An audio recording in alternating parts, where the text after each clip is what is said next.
It's the start of a brand new year, and that means a brand new motorsport calendar. So we're here today to give you a few reasons to be excited for motorsport in 2022. We jump right off the back of 2021's Formula One season. What a season it was. But 2022, could we see Verstappen and Hamilton at it once again, which would be unbelievable? Because if you think about it, the amount of attraction that brought to the sport last year with new fans, TV coverage, everything, everyone was so indulged into Max Verstappen possibly taking his first world championship and Lewis Hamilton possibly making it his eighth world championship. So it was an amazing spectacle. Could we see that battle happen next year? Obviously, we've got new cars, new technical regulations, so we don't know exactly what's going to happen. Could we see Max once again dominate the front of the pack? Could we see Lewis dominate the front of the pack? Or, funny enough, could we see Lewis Hamilton's new teammate, George Russell, dominate the front of the pack, which would be a spectacle? I'm sure there's going to be some sort of team rules going along, Lewis, George is on his way, just be wary of that, let him past if so, and vice versa. George, you might be in front, Lewis is on a flyer here, let him through, let him go. It's going to be a difficult one to judge, but I'm excited to see how this is going to play out over the season upcoming. Will Mercedes have favourability for Lewis over George, or will they focus on the main battle between Max and Lewis if that happens this season? So that's another thing to be looking out for. While we expect Mercedes and Red Bull to be fighting at the very front of the grid again this season, there is the new regulation changes which may completely shake up the grid. And if we believe everything that we read, Ferrari and Aston Martin may be two teams that have found a loophole which will give them a significant advantage this season. But will it work? We just don't know. Testing doesn't get underway until late February, early March time. We can't even count out the likes of Alpine, who have a very strong driver pairing in Esteban Ocon and Fernando Alonso, and a great reserve driver in Oscar Piastri as well. They're a team that struggled at times during 2021, but they still got a race win and a podium, and maybe they focused more on 2022 last season, which will pay dividends from this season, and that may be the same across the grid. We just don't know how much focus teams put on the 2022 cars during 2021. Formula E also returns very, very soon. In fact, it's this month where we'll have our first two E-Prix of the season. We've got a brand new qualifying format, which will see group qualifying being changed to two groups, so Group A, Group B, with alternate places in the championship. That'll be followed by 1v1 battles that will go right down to decide the grid. And we've got the reigning teams champions of Mercedes announcing they're going to be leaving the series come the end of the season. We've also got some exciting additions to the lineup this year in terms of drivers. We've got Oliver Askew making the switch from IndyCar, and like Antonio Giovinazzi making the switch from Formula 1. So it'll be very exciting to see how both of those get on and the other new drivers in the grid. Now into the world of MotoGP. This is where things get interesting. If you don't follow MotoGP, it's worth a watch because it's just like watching small miniature versions of a four-wheel car with two wheels go flying around a track where the riders are literally over more than 45 degrees at an angle, which in itself sounds amazing because at 45 degrees, you're like this. And imagine being like this, but on a bike. And even more than that, some riders can get up to 58 degrees and more, which is crazy. You just see the knee pads at the end of the race. One of which was Valentino Rossi, who retired at the end of last season, or the season that has just finished. Now, me being a Valentino fan, quite, to say the least, not disappointed, but glad that he's ended his career, not on a high, but on a good note. He's had many consecutive championships. He's a great rider, and he will be missed in the sport. Obviously, we've got this new season coming up where it's actually quite unpredictable because you've the likes of Marc Marquez, who, yes, he's just come off a season of where he's went through an injury, but we see when he got on that bike again, when he came back midway through the season, he still had a bit of performance in him. So could we see Marc Marquez make a real big shock next year, even after that, not fatal, but quite severe injury that he had to go through? We could also see Fabio Quartararo. he could come in again and win his second consecutive season. We've seen how strong he was over the season last year, and to be honest, it was quite the spectacle to watch, if I'm honest. I didn't expect him to have such a great performance, but he really did. You've also got the likes of Joan Mir, who finished third last season on the Suzuki, and I didn't think the Suzukis were going to have much chance this season against the Yamahas, but they really did. They showed up well as Jack Miller in the Ducati finishing fourth. The Ducatis are quite a strong team, not even just the Ducati team itself, the main team, but also its sub-teams. The Ducati teams seem to be doing quite well on top of, the Suzukis and Yamahas and even Hondas.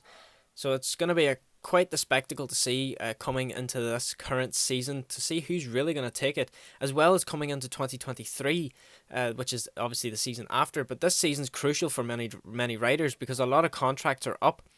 So many rides are up for grabs in 2023. Could we see new riders coming in from Moto GP2 or Moto 2? Could we see some real shockers of some decent riders not getting a ride because of a younger up and coming talent taking over? We could flash this back quickly to Formula 1 and be like, well, George Russell to Mercedes, so we could see how that's going to go. We don't know what's going to happen. We don't know how this is going to play out, but all I can say is I'm excited for it, and I'm just waiting for the first race of the season. Moving back to four wheels and heading stateside, we've got the IndyCar Championship, which is for me one of the most exciting series to watch, where just every event is a huge spectacle. Alex Palou is the reigning champion, but I think this year Pato O'Ward and Colton Herta are going to give him a good run for his money. They're two very talented drivers, and I think either of them can go on and win this championship this year. But you've also got the likes of Scott Dixon, Joseph Newgarden, the experienced drivers who've been there, done that, they've won the titles before. Will they be looking to win the title again this year? That will be their aim, but whether or not they can keep up with these new young talented drivers, we just don't know. We've also got the Indy 500 where Romain Grosjean will be taking part in for the first time, so excited to see how he gets in for Andretti Autosport. Very exciting partnership there, him and the 28 car taking over from Ryan Hunter-Reay, so it'll be exciting to see what he can do there. And I think it's just going to be an incredible season. There's going to be so many stories to be told, and I think it's well worth a watch if you can, because I know in the UK the times are a little bit difficult sometimes during overnight, but if you're able to watch it, do give IndyCar a watch because there's some brilliant racing there. Another great spectacle in the world of motorsport is a little lesser known thing compared to Formula 1, IndyCar, Formula E, and then we go into the motorbike section, which is MotoGP and the Moto Series. But then we've got World Superbike. Now, a lot of people don't realise the difference between MotoGP and World Superbike is that MotoGP is essentially race bikes. They're the highest performance possible version of a road bike. They're just so much faster, so much quicker, so much more aerodynamically advanced.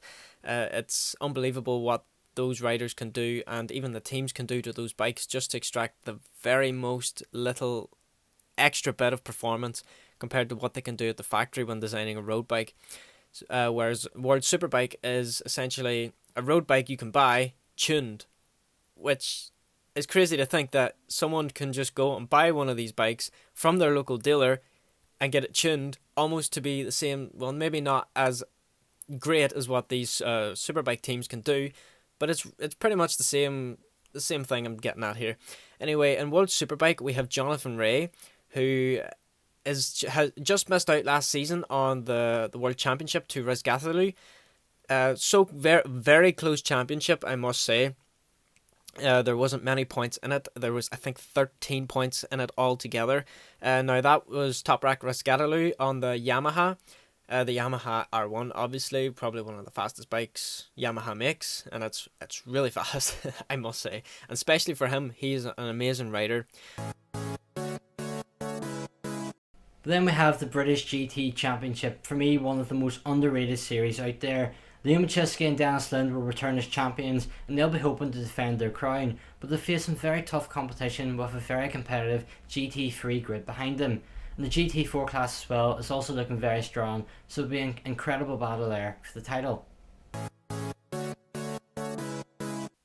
Something else that we hope to see make a a big return in not only Northern Ireland but also in the UK is road racing, which is motorbikes. Once again, you're probably sick of me talking about motorbikes, but no, in Northern Ireland here we have quite a strong motorcycle heritage with even the Dunlop brothers and the Dunlop family: Joey, Robert, William, and Michael.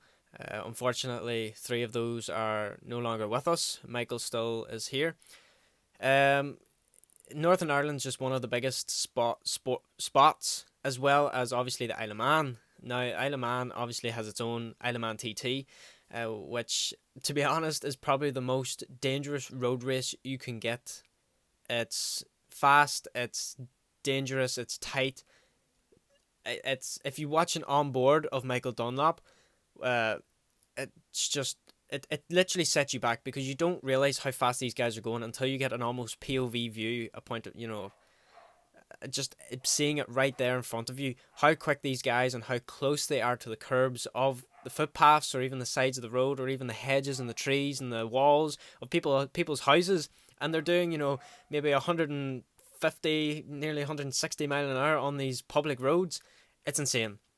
Starting off with the Northwest, it is to take place, fingers crossed, this year. It's up in Portrush, which, depending which part you go to, it is in County Antrim in Northern Ireland. So, once again, not to brag, but Northern Ireland, we're taking the scene here in terms of motorcycle sports with Jonathan Murray, and also our tracks. We've got the Northwest 200, which is a course in the shape of a triangle, essentially, that goes from Portrush to Portstewart down towards Coleraine and then straight back up. It's probably one of the most anticipated races in Northern Ireland, as well as many motorcycle fans from England and abroad. We've seen fans coming in from Italy, Spain, Germany, even Belgium. I was speaking to a guy one time, but I don't need to get into that, and he came the whole way from Belgium just to watch it. Unfortunately, it was a wet wash of a day, so there wasn't too much action, but he was still glad he was there just for the heritage, because he was going to visit the memorials and other motorcycle memorabilia that we have to offer in Northern Ireland. It's set to take place in the second week of May this year. Fingers crossed it does go ahead, permitting of, obviously. I'm excited for that. I go to it every year. I've been going to it every year since I was about 9.